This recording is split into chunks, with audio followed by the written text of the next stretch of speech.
अनेक अनेक शुभकामनाएं।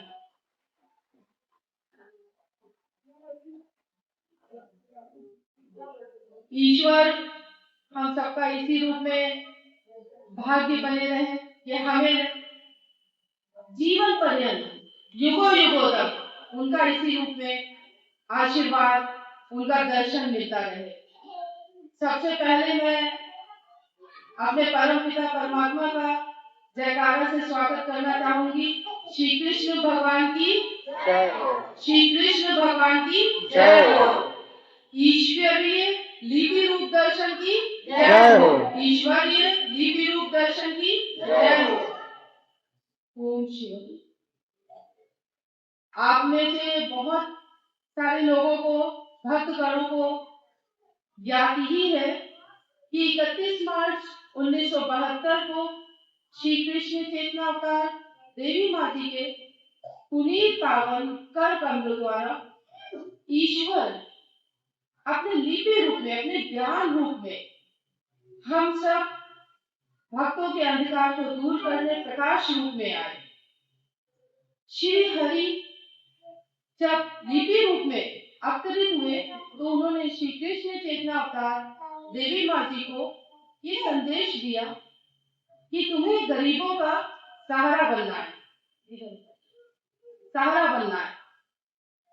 अब गरीबी नाम हम जब सुनते हैं, गरीबों का सहारा, तो सबसे पहले मन में क्या आता है? सबके गरीबी से क्या आता है? सबके मन में आर्थिक रूप से जो कमजोर हो, जिसके पास कोई विशेष पद न हो, वही तो गरीब हुआ ना। यही है ना संसारिक भाषा?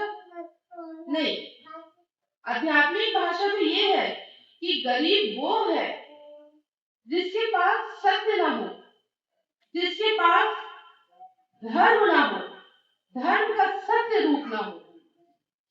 अगर आप देखिए, महाज्ञानी महापंडित होने के बाद भी सबसे गरीब युगों युगों में कंस रहे हैं। कंस क्यों महागरीब के रूप में है? श्री कृष्ण भगवान उनके भांजे के रूप में उनको प्राप्त हुए। नहीं पहचाने तो नहीं पहचाने। उनके कंस के रूप में क्या आ गया कि वो श्री कृष्ण भगवान का कहना चाहिए शरीर को समाप्त कर सकते हैं। रावण महाज्ञानी महापंडित, स्वयं महाभक्त होते हुए भी इस रूप में वो महाभक्त था।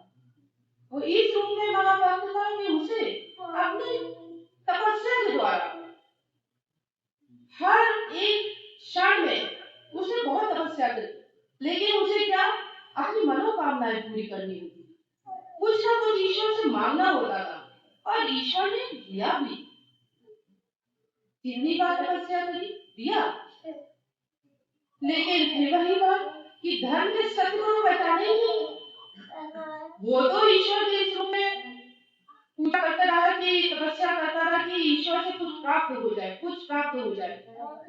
कभी उसने धर्म को तो पाना ही नहीं चाहा। और देखिए जरा, कंस, रावण, यहाँ तक कि भस्मासुर न जाने कितने हुए हैं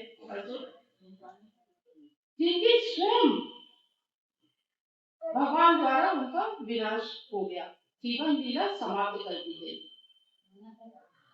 अब ये तो एक परिभाषा है गरीबी की। दूसरी गरीबी की ये परिभाषा है आध्यात्मिक रूप में कि ठीक है, आपके पास धन भी है, आप ज्ञानी भी हैं, पद भी है, ऐश्वर्य भी है, लेकिन आप बताइए कि अगर ये सब होते हुए भी अगर आपके पास आत्मविश्वास नहीं है, साहस नहीं है, निर्भयता नहीं है, तो क्या कोई अर्थ रह जाएगा इस धन दौलत का? मन की शांति नहीं है, रातों की नींद नहीं है, कोई अर्थ है ऐसे धन का? क्या आप पाना चाहेंगे ऐसे धन को? क्या आपकी रातों की नींद ही आपके पास ना हो? मेरे विचार से तो बिल्कुल नहीं मनोकामना होनी चाहिए ऐसा धनी होने की। तो ये गरीबी तब भी होती है जबकि आत्मविश्वास ना हो, साहस ना हो और अपने पास निर्भयता ना हो। तो ये भगवान ने कहा है, भगवान ने कहा है, संदेश दिया है कि तुम्हें गरीबों का सहारा बनना है। तुम्हें हर उस व्यक्ति के पास जाना है जिसके पास आप सत्य का उसके अंदर धारण नहीं किए, धर्म का सत्य नहीं है उसके अंदर। हर उसके पास जाना है जो धर्म को पहचान भी रहा है लेकिन उस पर एक निष्ठ विश्वास नहीं कर पा रहा। तो भगवान श्री हरि अपने लिपि रूप में अवतरित होकर हम सबको ज्ञान की गंगा से हमारा मन शुद्ध कर रहे हैं, एक निष्ठ विश्वास दे रहे हैं कि मेरी शरण में आओ, मैं तुम्हारी रक्षा करूंगा, मैं उनसे हर किसी से रक्षा करूंगा, तुम्हारे अपने ही भय से तुम्हारी रक्षा करूंगा। आपने क्या कभी ये सोचा है कि आपका मन हर क्षण इतना भारी क्यों रहता है? क्या समस्याओं से, क्या बाधाओं से भारी रहता है, या फिर ये भारीपन कहीं आप ही की तो वृत्तियां नहीं है? काम, क्रोध, ईर्ष्या, द्वेष, लोभ अनेकों रूप में है। क्रोध आपको छोटी छोटी बात पे आ जाता है, या आपको सामने वाले की सफलता देखकर ईर्ष्या हो जाती है। देखिए, ये ईर्ष्या से आपको मिलता क्या है? आपका अपना ही मन तो कमजोर होता है, अपना ही जीवन जो है हर क्षण व्यर्थ होता रहता है इस ईर्ष्या से। आपके पास तो ये है कि आप उसकी सफलता देखकर उससे ईर्ष्या ना करें, बल्कि उससे सीखें कि वो सफल क्यों है। क्या अपने मन की स्थिरता के कारण सफल है? क्या उसका ऐसा संभाव है कि वो सुख और दुख, लाभ और हानि में एक ही जैसा रहता है, कर्म करता रहता है? या फिर आपका माया मोह है जो आपको आपके मन का एक भारीपन बना हुआ है? देखिए, अगर जीवन में आपका कहना चाहिए आपके मन में अगर ये लगता है भारीपन है, समस्याएं हैं, तो ऐसा भी हो सकता है कि आप जिनको समस्या समझ रहे हैं वो आपकी कल्पना मात्र हो, भविष्य तो आपने नहीं देखा है।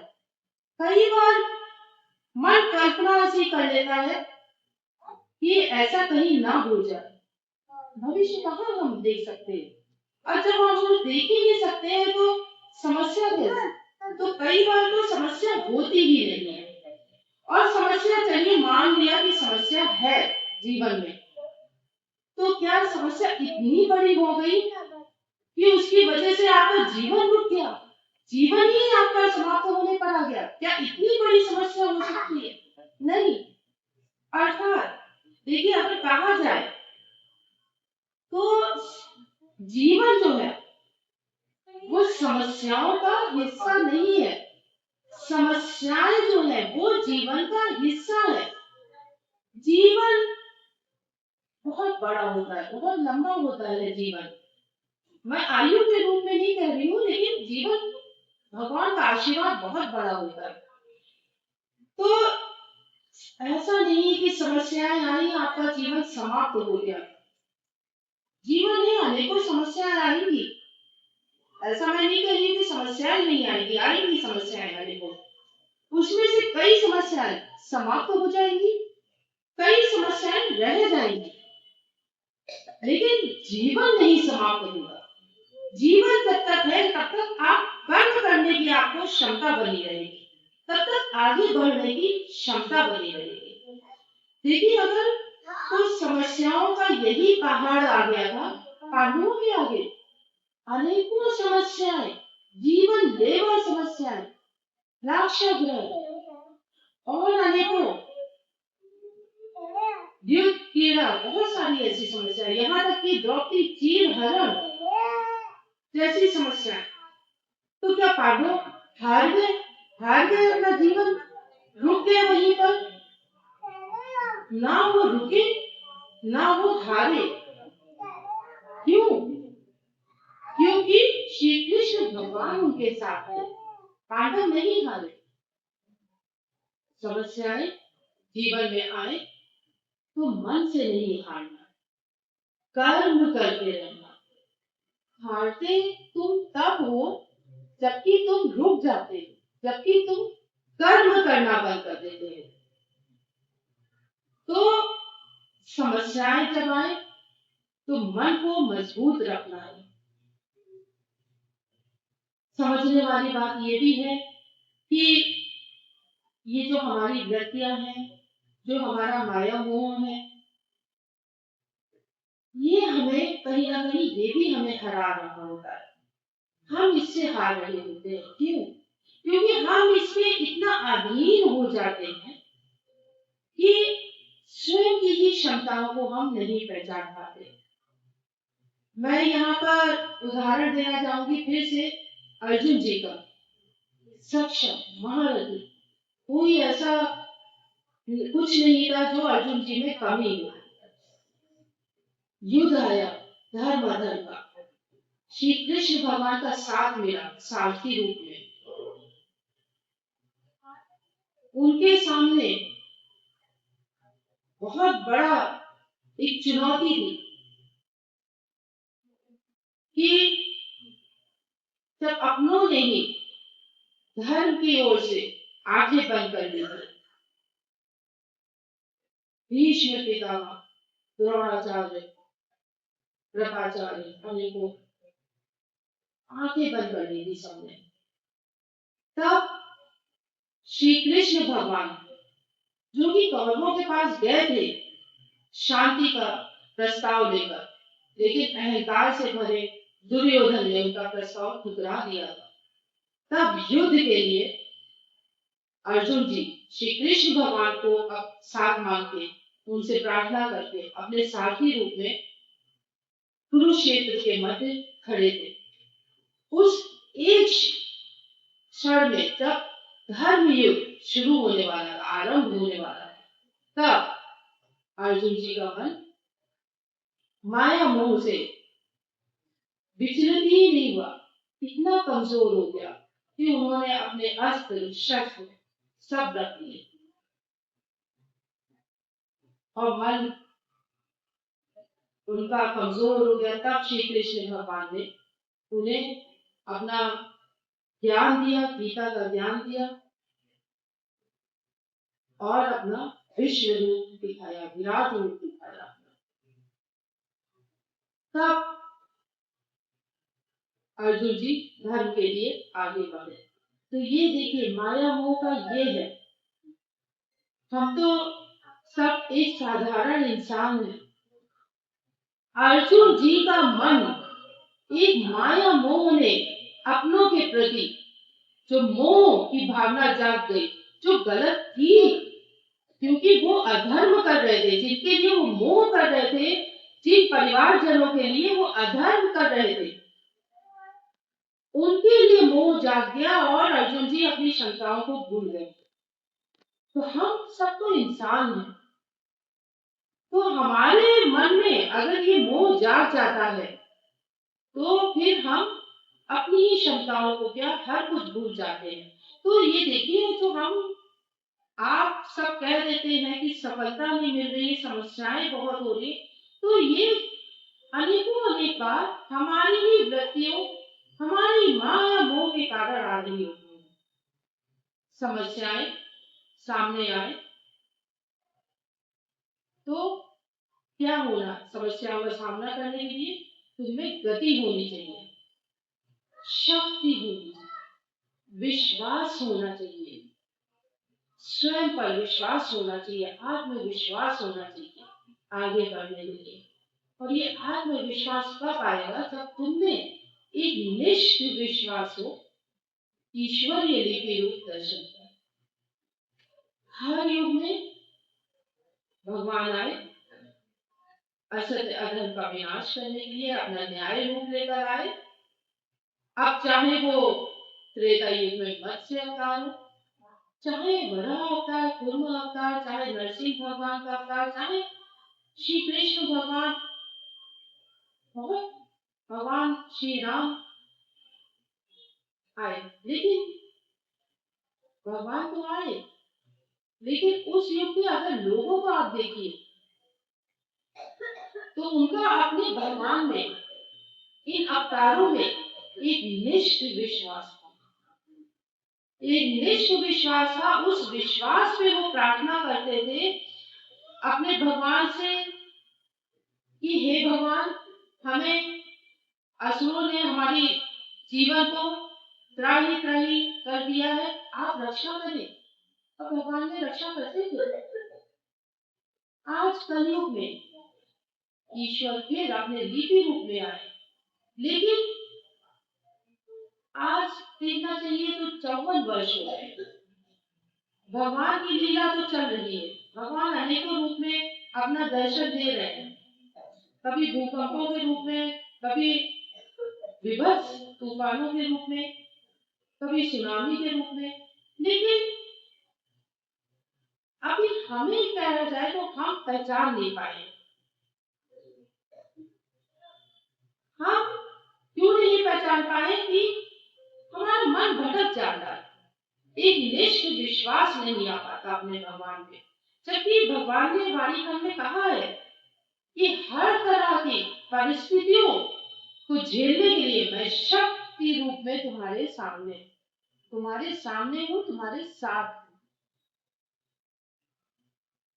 लेकिन साहस की प्रेरणा तो तुम्हें अपनी आत्मा से ही मिलेगी। आत्मा के आवाज को तो तुमने दबा रखा है। आत्मा में मुझ पर जो विश्वास का बल होना चाहिए वो तो तुम समाप्त कर चुके हो। तो ये प्रेरणा की आवाज को तुम कहाँ सुन सकोगे? तो आवाज तो देखिए ईश्वर की हम सुनना तभी बंद कर देते हैं जबकि हम संसार भर की आवाजों को सुनते रहते हैं। संसार भर की आवाजों को, उस संसार भर की आवाजों में क्या होता है? संसारिक चीजें होती हैं, उसमें बुराइयों का मिश्रण होता है, उसमें ईर्ष्या का मिश्रण होता है। तो ऐसे समय हम कहाँ अपने परम पिता की आवाज को सुन सकते हैं? हमारा मन तो भर चुका होता है संसारिक चीजों से। कहाँ उसमें हम अपने परम पिता की आस्था को ग्रहण कर सकते हैं? ऐसे मन हमारा खाली कहाँ है? अगर नेत्रों से हम उन चीजों को देखते हैं जो देखने योग्य भी नहीं है, और अगर हम देखते भी हैं तो क्या होता है? कई बार अधर्म देखते हुए, जीवों के प्रति, किसी दुर्बल के प्रति, किसी असहाय असमर्थ के प्रति अधर्म देखते हुए भी हम कुछ बोलते कहाँ हैं? हम तो निकल जाते हैं आगे। इसी को श्री कृष्ण भगवान ने क्या कहा है? कायरता कहा है। जब हम धर्म के पक्ष में नहीं बोल पाते, जब हम कर्म नहीं कर पाते सत्य के लिए, धर्म के लिए, इसको श्री कृष्ण भगवान ने अपने उपदेश में कायरता कहा।